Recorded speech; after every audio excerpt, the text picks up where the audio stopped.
വീട്ടിൽ ജോലി ചെയ്യുന്നത്, അല്ലെ വീട്ടിൽ നമുക്ക് കിട്ടുന്ന പദവി, നമുക്ക് കിട്ടുന്ന സ്വാതന്ത്ര്യം, നമുക്ക് കിട്ടുന്ന പരിഗണന, ഈ പറഞ്ഞ കാര്യങ്ങളിൽ കേരളത്തിലെ എത്ര ശതമാനം സ്ത്രീകൾ പൂർണ്ണ സംതൃപ്തരാണ്? ഇപ്പൊ പറയണ്ട.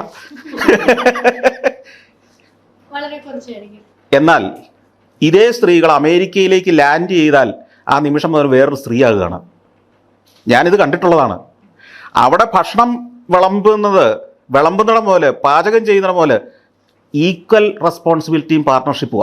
ഭാര്യ പാചകം ചെയ്താൽ പാത്രം കഴുകുകയും ഭക്ഷണത്തിന് ശേഷം പാത്രം കഴുകി വയ്ക്കുകയും ചെയ്യുന്ന ഭർത്താവാണ്. എങ്ങനെയാണ് ഈ ഇവിടെ വരെ 35 വയസ്സ് വരെ 30 വയസ്സ് വരെ കേരളത്തിൽ ജീവിച്ച ഒരാൾ അമേരിക്കയിൽ ചെന്ന പിറ്റേ ആഴ്ച മുതൽ സിസ്റ്റം മാറുന്നത് എങ്ങനെയാണ്? അത് ആ സമൂഹം ഉണ്ടാക്കിയ മാറ്റമാണ്. ഇതൊക്കെ അനുഭവിച്ച ഒരു സ്ത്രീ തിരിച്ച് നാട്ടിൽ വന്ന് ജീവിക്കാൻ ഇഷ്ടപ്പെടുമോ?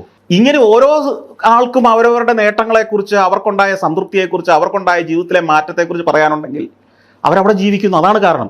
അല്ലാതെ ഇവിടെ തൊഴിലില്ലാത്തത് കൊണ്ടല്ല. കേരളത്തിൽ തൊഴിലില്ലെങ്കിൽ ഇത്രയും ലക്ഷം ബീഹാറികളും ഉത്തരേന്ത്യക്കാരും എങ്ങനെ ഇവിടെ വന്ന് ജോലി ചെയ്യുന്നത്?